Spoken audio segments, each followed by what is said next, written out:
ఒకటే చెప్తా ఉన్నా అందరి అభిమానులందరికీ, ఇక్కడ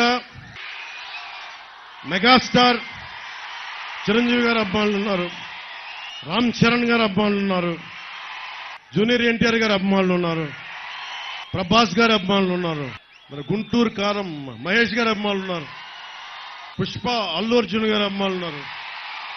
హీరో లిస్ట్ చాలా ఉంది. సో అందరు హీరో అభిమానులకి చెప్తున్నా, ఎప్పుడన్నా సరే తెలుగుదేశం పురంధేశ్వరి గారి మనందరి ఆంధ్ర రాష్ట్రానికి తెలుగుతనానికి ప్రపంచ వ్యాప్తంగా గుర్తింపు తెచ్చిన శ్రీ నందమూరి తారక రామారావు గారు ఏ రోజు కూడా ఆయనతో కూడా అందరూ సినిమా హీరోలు ఎవరు కూడా ఆయనతో సహకరించాల. కొంతమంది కాంగ్రెస్ లో కూడా ఉన్నారు. కృష్ణ గారు కాంగ్రెస్ లో ఉన్నారు, కోటా శ్రీనివాసరావు గారు వేరే పార్టీలో ఉన్నారు. ఎన్టీ రామారావు గారిని విమర్శించేవాళ్ళు. ఏ రోజున ఎన్టీ రామారావు గారు ఎప్పుడు కూడా కృష్ణ గారిని ఒక్క మాట అనలా. అది ఎన్టీ రామారావు గారి సంస్కారం. అలాగే తెలుగుదేశం పార్టీ కూడా నేను విభేదాలు ఉన్నా కానీ నన్ను ఎప్పుడు వ్యక్తిగతంగా కూర్చోబెట్టి నా సినిమాలను ఎప్పుడు ఆపల.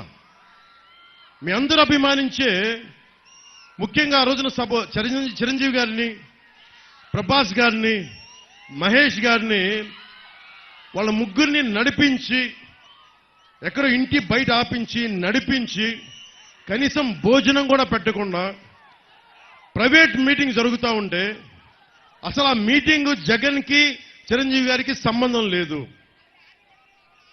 జగన్కి మీరందరూ గుండెల్లో పెట్టుకున్న లక్షలాది మంది అభిమాన నాయకులు అంటే జగన్కి కుళ్ళు.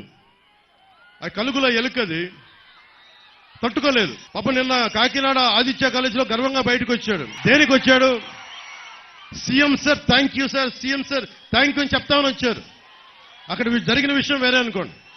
అంత కక్షపూరితమైన వ్యక్తి. అలాంటి వ్యక్తి ఒక సినిమాకి టికెట్ రేట్లో సినిమాకి పరిశ్రమకి కావాల్సిన పెంచాలి అంటే చిరంజీవి గారికి హీరోలకి సంబంధం లేదు.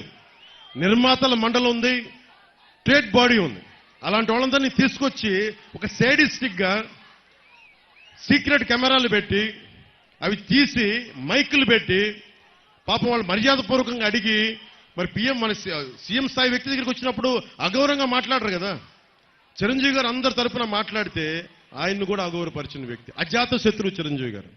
ఎవరి జోలికి వెళ్ళరు. ఎన్ని తిట్టండి, ఆయన ఎన్ని విమర్శించండి. నాకు తెలుసు కదా ఇంట్లో వాడిగా గుండె బాధపడదు. నాకు కూడా చెప్పరు ఈ రోజు దాకా చెప్పలా. అలాంటి అజాత శత్రువుని కూడా ఇతను కించపరిచిన వ్యక్తి.